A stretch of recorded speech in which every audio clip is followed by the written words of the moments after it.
Starting an Ironman on RuneScape is like pissing yourself every morning, but instead of going about your day embarrassed, you revel in it, constantly highlighting the fact that you soiled yourself to everyone you come across. I can't think of anything more psychotic, taking an already heavily time-consuming and tedious game and upping the dial on that by 100. A hardcore Ironman is the same concept, except for you only have one life, which is good for RuneScape players because it's one more than they'll ever have. As a Tarkov player, a hardcore account has always appealed to me. A game mode that always has you slightly on edge. It also feels like the closest thing that's going to resemble those old RuneScape times before graves were added, fearing every encounter you were in. I'll admit, I've tried this a few times before. I died at the Cake Stall, the Men at Lummy, if you believe it, and Wintertot. Each time I barely got over 100 total, but this was going to be different. A full, locked-in run, with the end goal of completing the Inferno. Now, I know what you're thinking already. A typical RuneScape series at this point isn't exciting unless you have some kind of electrical device hooked up to yourself which shocks you every time you breathe, but you have to understand, this is a big deal for me. I'm not some hyper sweat nerd. Hell, it probably took me 100 hours to do the Inferno on my max main, and I only finished that a few months ago. Soak it in, because I can promise you one thing. Whichever way this goes, I will never be playing a hardcore account again.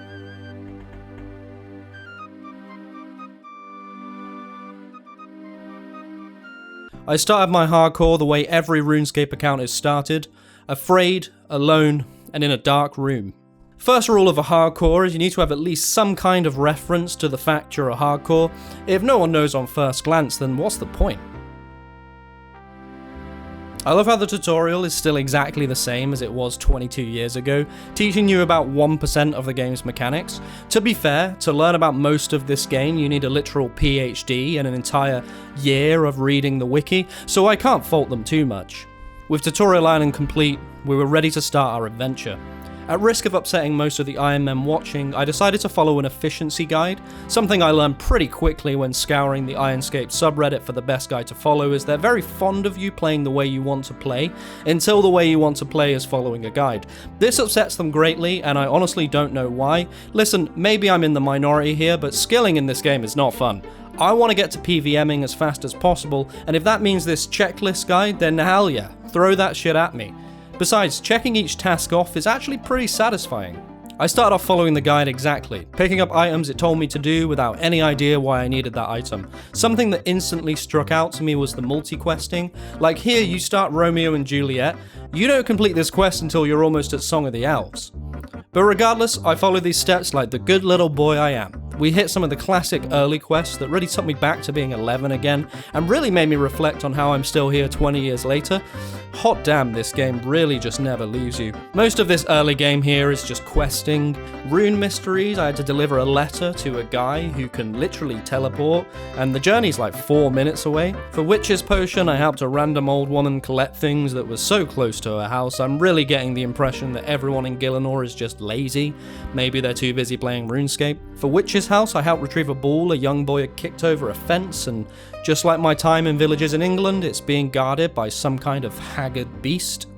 For Druidic Ritual, we helped some hippies restore balance or some shit. I wasn't really paying attention.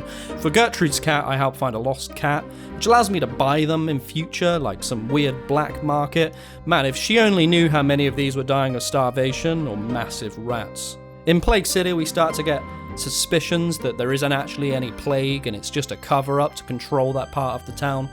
Please don't tell any of the COVID conspiracy people. They'll have an absolute field day. In Night Sword, we go and meet my favourite NPC, Ed from 90 Day Fiancé.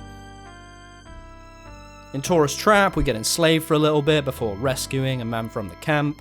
Fight Arena, we fight in RuneScape's Colosseum, which would be awesome to watch. You've got to admit, if we had giant scorpions and shit, I'd be there every day, man. In Hazel Cult, we infiltrated a cult, only to learn it's not a cult at all. This is just what the Carnelians want you to think, because as usual they're trying to suppress public knowledge under the guise of public order. Man, RuneScape really imitates life, eh? At the end of this quest you need to decide on who to side with. Apparently this has major lore changes later, which is good because I'm pretty sure I just held down spacebar. In Sheep Herder we need to murder some sheep that have been infected by a magical bioweapon leaked from Wuhan, I mean Ardujane. Waterfall, we're still rescuing kids, because another one's gone missing. I mean, they need to get leashes or chains or something, man, it's crazy. Also, you better believe I forgot a rope and fell down this waterfall. In Restless Ghost, we help put the soul to rest of a miner who was literally decapitated in Lumbridge Swamp, so we have to go get his head and bring it to him. It's a nice gift. Sheepshear, we shear sheeps. It's cool. Tree Gnome Village, we help the gnomes with some military espionage, and oh boy, look at those war turtles. So fucking beefy, man. In Grand Tree, we learn that the Grand Tree is a living, magical mega-structure and is currently under attack due to political differences. I thought RuneScape was all about hitting big guys and fishing, but it turns out most of it is just political differences. So around about this time, we hit our first skilling grind, which is also the first moment I thought, I'm not really cut out for this. I considered abandoning this crazy idea altogether. I had to thieve from fruit stools for 1 hour. Anyone who's played an Iron knows if I'm getting vexed over this, I've got a horrible journey ahead of me. Can we take a moment just to talk about how based Quest Helper is, by the way? Back in the day, I'd be tabbing between RuneHQ and my client to try and do this, and now there's just this massive fuck off blue arrow. And just like that, we were back to another grind. Everyone's favourite skill. Agility. When I got to this section, I thought that it might have just been some kind of sick joke. Apparently the most efficient way of training agility is unironically jumping back and forth on this obstacle. I thought I was strong, man, but I know this series is going to break my morale. I need to get 60 agility, which is going to take me about 5 hours.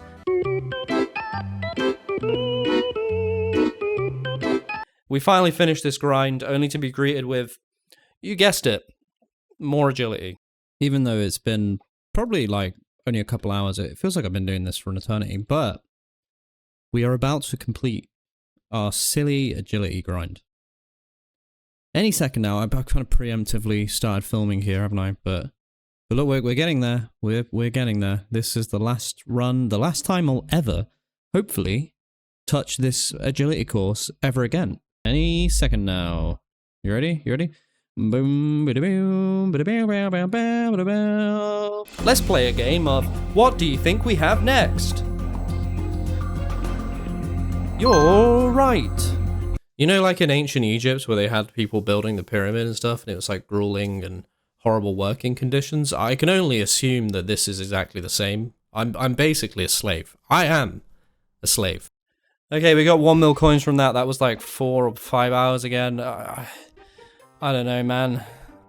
But that is, I will say that is all of our agility complete for Song of the Elves. I think we get the rest questing, then we're done with that whole bullshit. For 1 day, 14 hours, stats are kind of crazy. I reckon back when I used to play this as a kid, I'd unironically be lucky to have 10 attack by now, and I'd be flaunting that black sword. That's not a euphemism for like black penis, by the way. We smashed out Dig Site. This quest, it just makes me feel anxious. I think because as a kid, it took me like several days, but we got it done. It wasn't too bad. God damn, it's boring though. We did some magic training arena, which I really can't explain what it is or what we did. I just followed the big floating arrows. We trained some thieving by giving some desert guards permanent brain damage, to the point where they can't even remember the man who keeps continually knocking them out, which is also just boring as shit, by the way. The more I play this game, the more I realize that like 99% of it is just so mundane and dull. I don't know why we do it, man. Fucking love it though, what a game.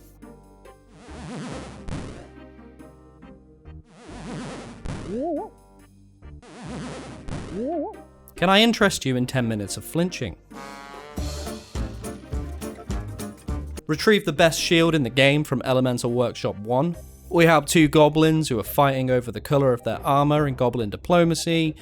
For the Garden of Death, we learn about a metaphysical space that is designed to test how someone interacts with the rules of life and death, yada yada. Get me onto the next one. For Lost Tribe, we're sent into the basement of Lumbridge because someone has a suspicion there might be a whole secret society down there. Turns out there is. Can I interest you in a birdhouse run? From now until the end of fucking time. I collected some seaweed spores from this area that I've literally never been to in my life that genuinely spawn every 1700 hours. This gave me a full-on heart attack. My attachment to the guide started to fade slightly here because the thought of doing 7 hours of Giant's Foundry was making me feel frightened and sad. So I chilled out with some fishing. That didn't make me feel frightened, but boy did it make me feel sad. flinched this guy for literally 10 minutes for Holy Grail, and you better believe I forgot to finish him off with this sword, so I had to fight him all over again. Woohoo! Woohoo! Woohoo! Woohoo! Woohoo! Woohoo! Woohoo! As mostly a PvPer, I finally hit a goal I've been looking forward to, LMS. Most of you probably think that makes me crazy, but are you honestly going to look me dead in the eye and tell me that any of these other skills are enjoyable? Welcome to Last Man Standing. I hope you like complaining, because there'll be no end of it from every single person you fight, and eventually, yourself. Take in the scenery as you get out RNG to someone who doesn't ever switch from their range weapon, scared of fighting other players. Not to worry, most of the time you'll be fighting bots. Bad at switching to mage for freezes, you won't catch one anyway, and besides, your opponent is standing underneath you. Watch as your target runs away from you, allowing someone else to attack. 0-0 your DDS spec on robes while they hit you a 20-20 through tank gear and melee prey.